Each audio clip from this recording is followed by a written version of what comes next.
तो आज की वाणी है 20 दिसंबर 2022 की। तो आप देखेंगे कि आज की वाणी में बाबा ने एक चीज बड़ी बारीकी से पॉइंट आउट करी है, जो कि इतनी बारीकियां कोई वही बता सकता है जो कि बिल्कुल ज्ञान का सागर हो, जिसे ज्ञान की एक एक चीज पता हो। जैसे कोई बहुत अच्छा मैकेनिक होता है, उसे पता होता है कि कार का कौन सा पुर्जा कौन सा ढीला है जिसकी वजह से वो चल नहीं रही है। उसी तरीके से इस ज्ञान का भी जो है कौन सा पॉइंट वीक है, जो दुनिया वालों को नहीं समझ आया, वो बाबा क्लियर करते हैं। तो आज की बारे में बाबा वो बताएंगे। बाबा कह रहे हैं पहले, मीठे बच्चे, तुम्हें खुशी होनी चाहिए कि अभी ये दुनिया, ये सब कुछ छोड़ अपने घर शांति धाम जाएंगे, क्योंकि ये अंत का जो ये पेपर है, उसके लिए बाबा पहले से ही तैयारी कर रहे हैं कि तुम बच्चे खुशी खुशी जाओ। ये नहीं कि बाकी दुनिया की तरह हम भी रोते गाते जाए, ये भी रह गया, ये भी रह गया, नहीं। और फिर सुख धाम में आएंगे। तो ये खुशी खुशी से जाएं कि अभी हम जा रहे हैं बाबा के पास और फिर हम वापस सुख धाम में आए। तो कभी नींद भी आए, कभी कुछ ऐसा भी हो, तो भी उसमें खुशी रहे। प्रश्न है, इस नाजुक रास्ते में निरंतर आगे बढ़ने के लिए कौन सी खबरदारी जरूर रखें। ये नाजुक रास्ता है, इस पे पता नहीं पड़ता कब पैर इधर उधर पड़ जाता है। तो कभी भी कोई व्यर्थ व शैतानी बातें सुनाए तो उसको उसका मित्र नहीं बनो। जैसे वो आज बता रहे थे कि कोई कैंची का काम करे, इधर की उधर लगाए, तो वो नहीं। हाजी करके ग्लानि की बातें सुनना माना बाप का नाफरमान बरदार करना। इसलिए रहम दिल बन उसकी आदत को मिटाना है, और बाप का फरमान बरदार माना कोई ग्लानि की बातें सुनाए तो उसको नहीं सुनना। वो तो ऐसे है जैसे बाबा की हम नाफरमान बरदारी करते हैं। ज्ञान का सूरमा पहन लेना है, यही बहुत नाजुक रास्ता है, जिसमें खबरदार होकर चलने से ही आगे बढ़ते रहे। बाबा कह रहे ये करना पड़ेगा। गीत है, इस पाप की दुनिया से कहीं दूर ले चलो। ओम शांति।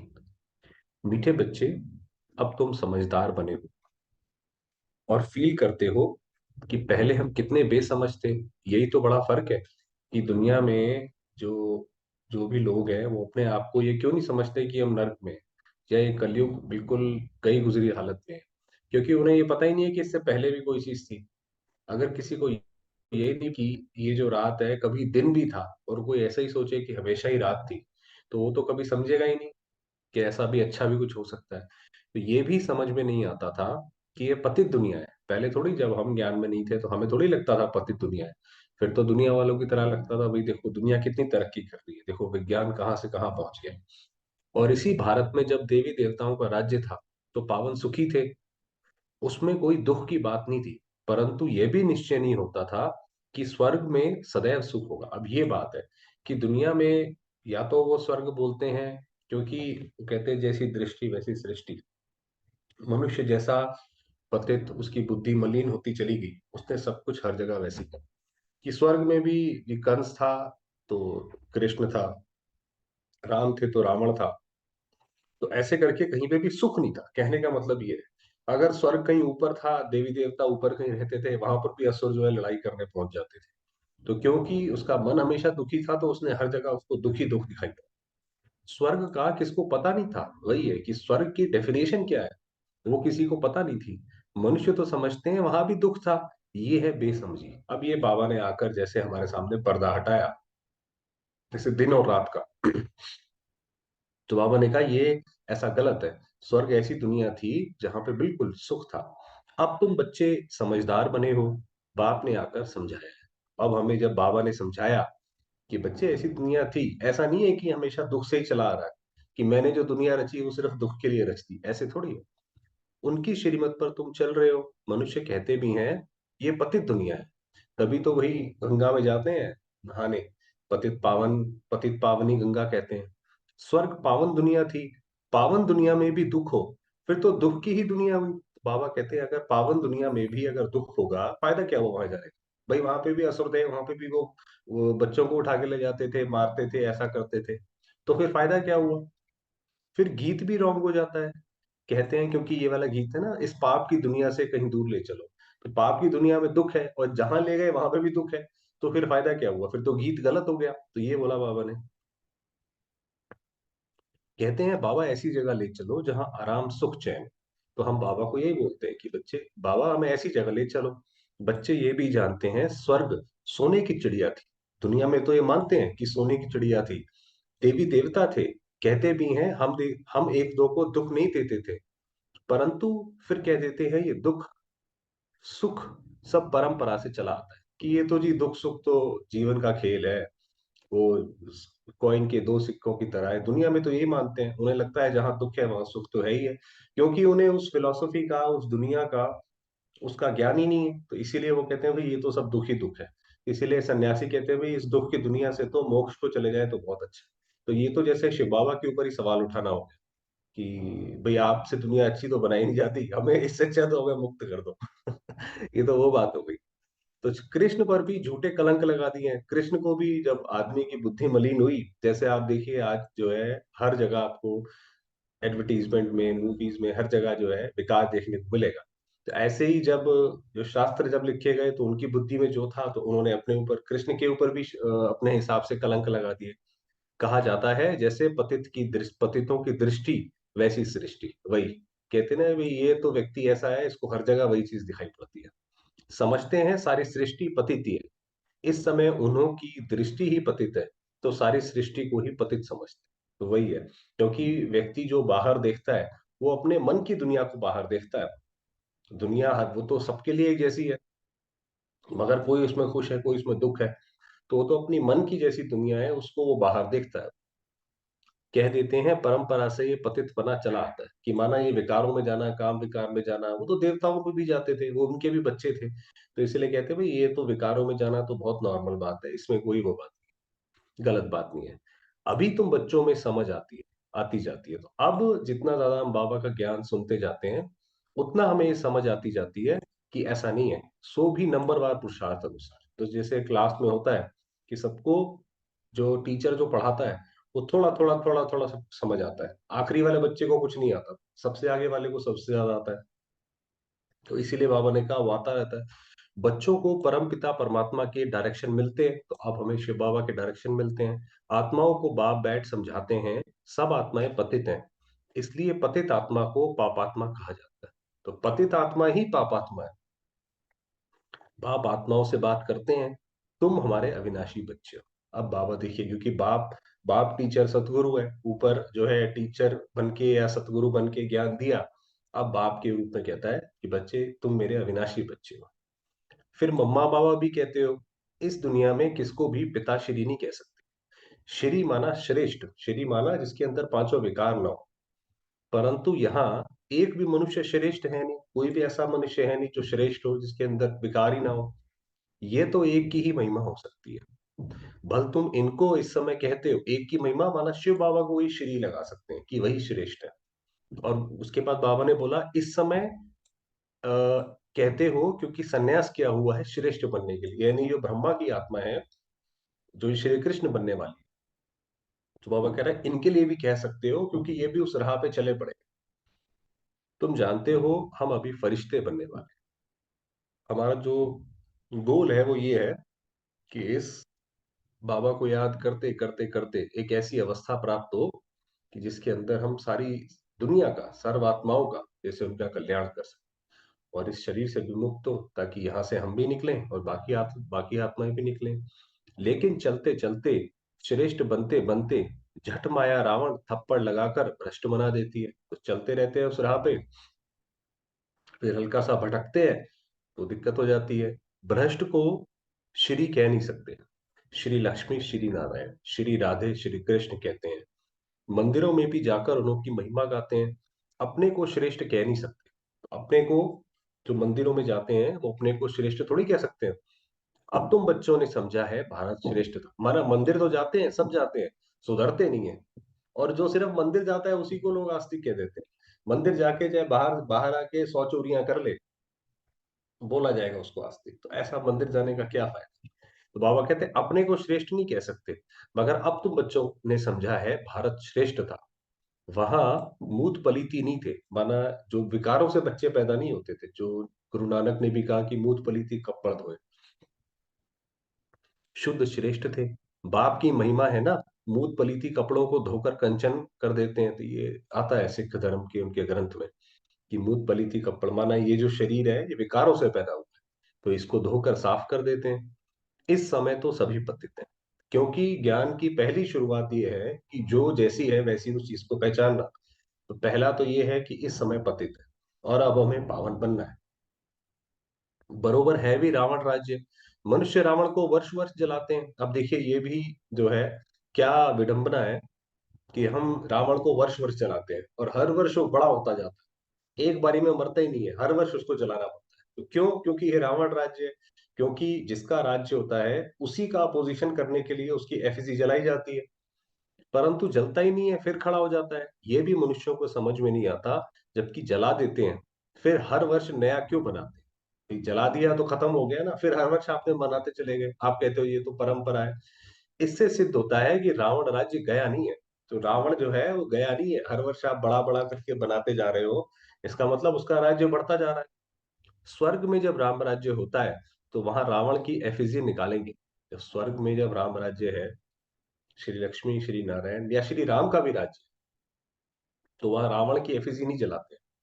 कहते हैं रावण को जलाया फिर लंका को लूटा। रावण की लंका सोने की बताते हैं, परंतु ऐसा है नहीं। कई जगह ऐसे करते थे कि वो रावण जलाया, उसके बाद क्योंकि लंका सोने की थी तो जैसे लंका लूटते थे, वो उसका एक छोटा सा नाटक करते थे। बाबा कहते हैं ऐसा है नहीं, ये तो सारी दुनिया लंका है। ये जो श्रीलंका के लिए कहते हैं कि भाई वो एक टापू है, तो ये सारी दुनिया ही आपको पता है 70% वाटर है, 30% ही तो लैंड है। तो ये पूरी दुनिया जो है वही लंका है। ये आइलैंड है ना, सारे वर्ल्ड पर रावण का राज। इस पर इस वक्त सारी दुनिया में जो रावण है, 5 विकार स्त्री में, 5 विकार पुरुष में। ये भी तुम बच्चे समझते हो।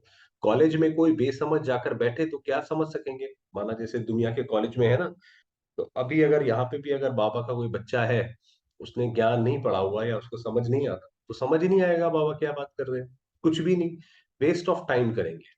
ये ईश्वरीय कॉलेज है, इनमें नया आदमी कोई समझ नहीं सकेंगे। तो इसलिए ये जो बाबा की ज्ञान है कितना गहरा है, कि ब्रह्मा की आत्मा कौन सी है, श्री कृष्ण की आत्मा कौन सी है, वो कैसे जन्म लेती है, शिव बाबा कैसे अलग है, बहुत गहरा ज्ञान है।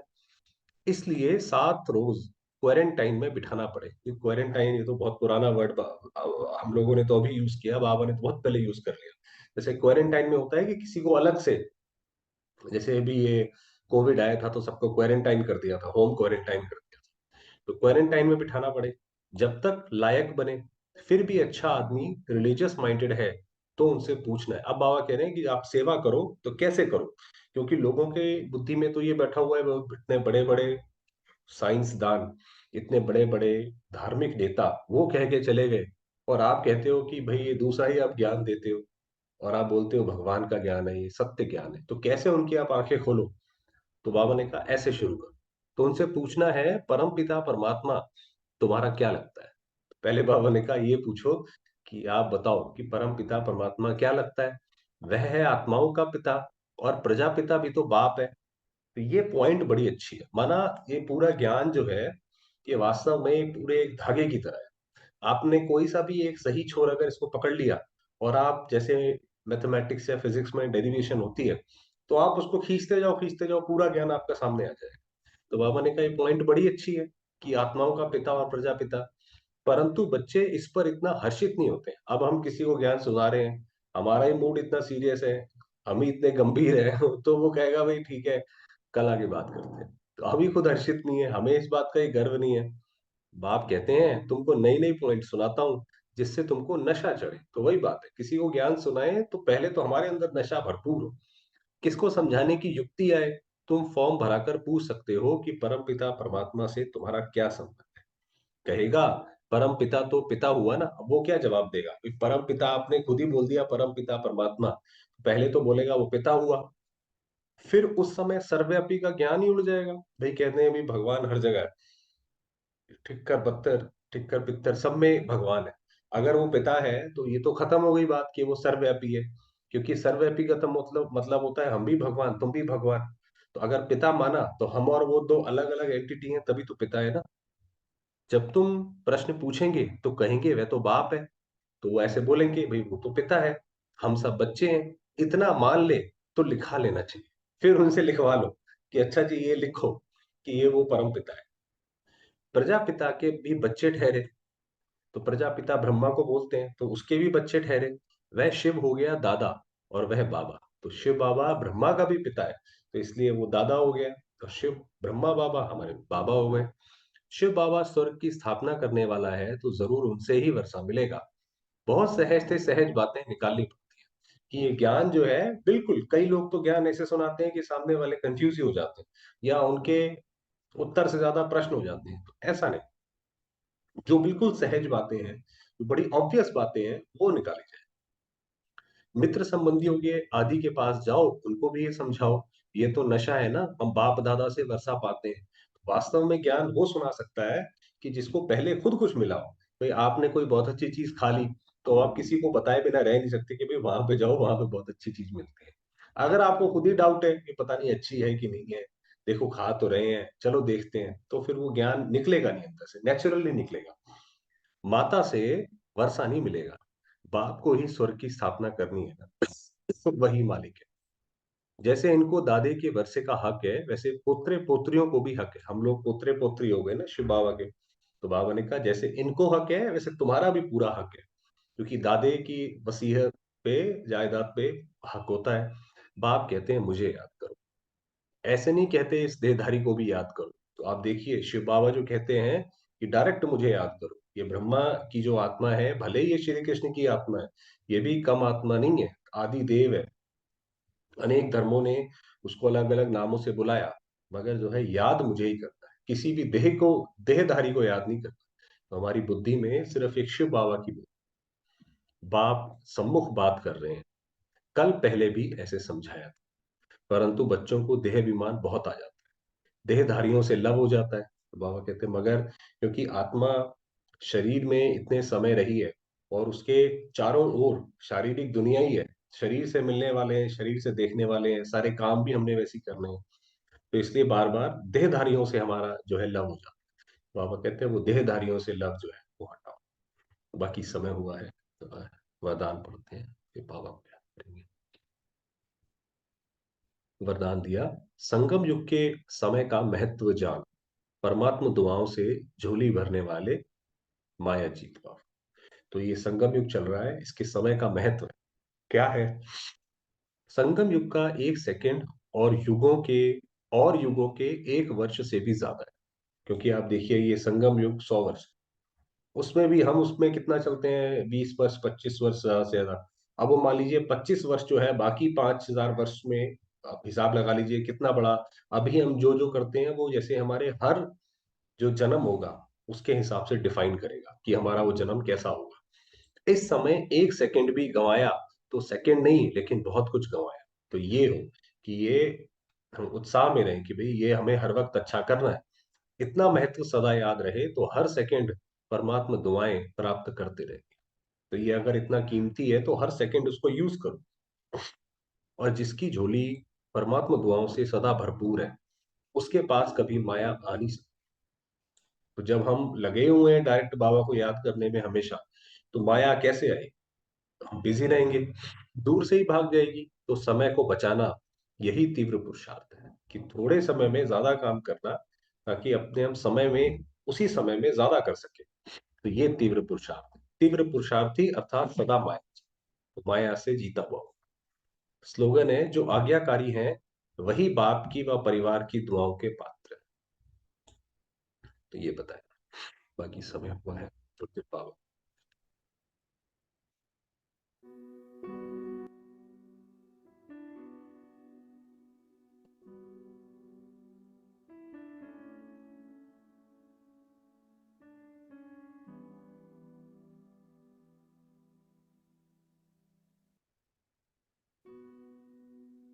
मैं आत्मा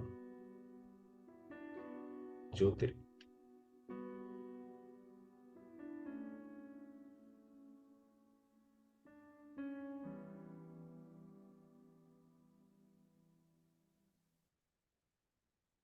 चमकती मणि।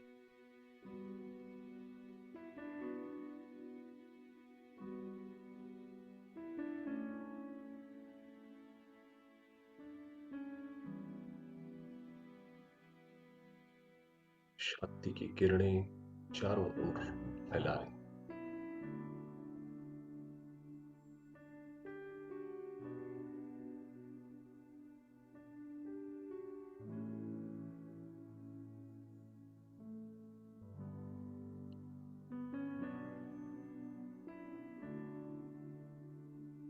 इस शरीर को,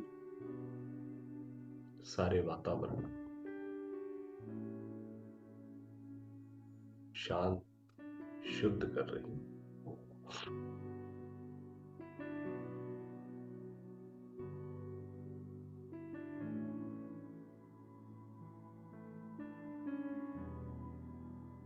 स्वस्थ कर रही है।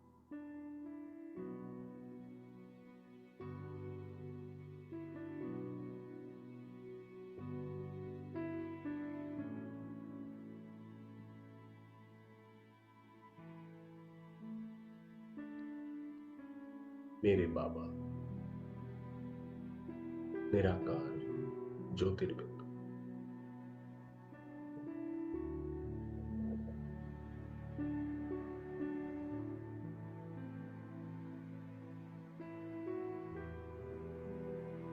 मेरे परम मित्र,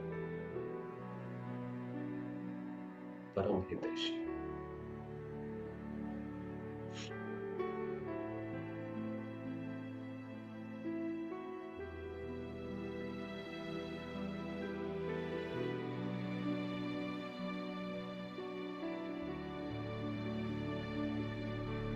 जो कि स्नेह के सागर, शांति के सूर्य हैं।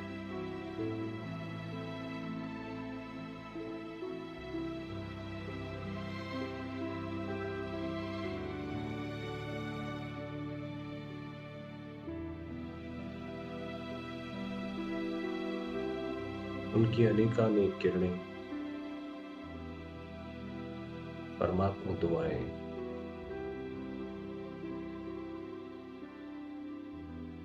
मुझे आत्मा पर बरस रही।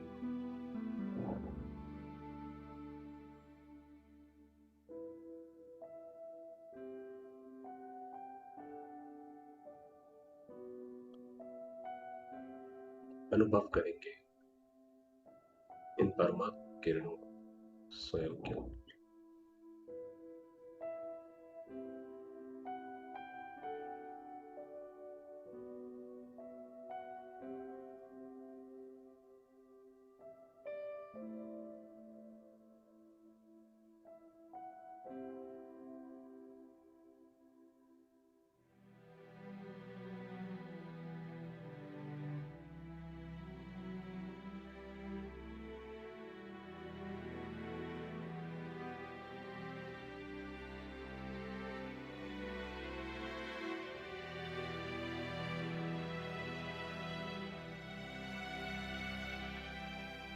शांति के सूर्य शिव बाबा,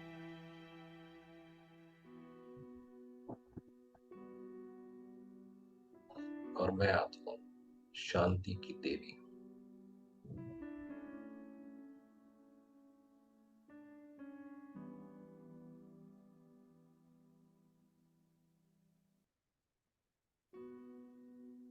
शांति की किरणें मुझे आत्मा पर पड़कर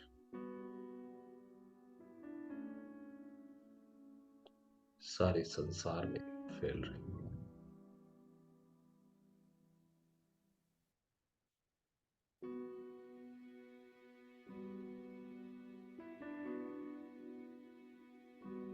सर्वात्माएं ज्योतिर्बिंदु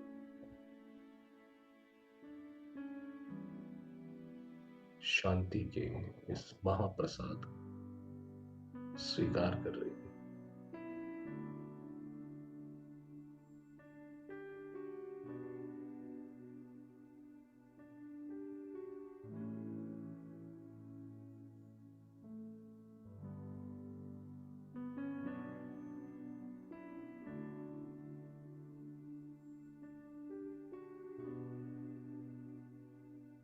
अपने दुखों से,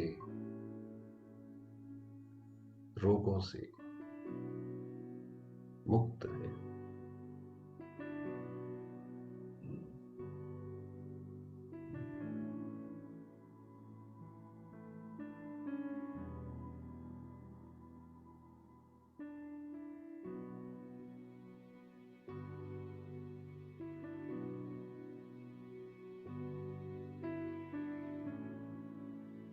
अपने घर की ओर शिव बाबा की ओर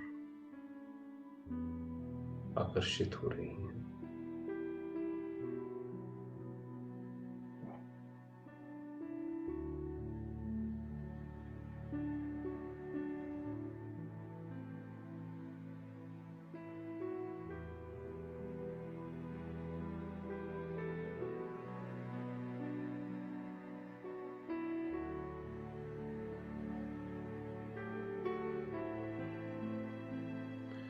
और मैं आत्मा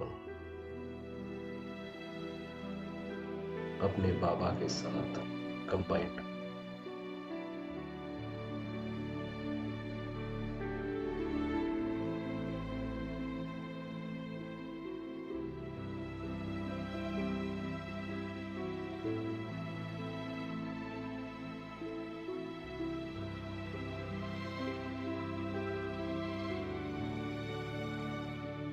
ओम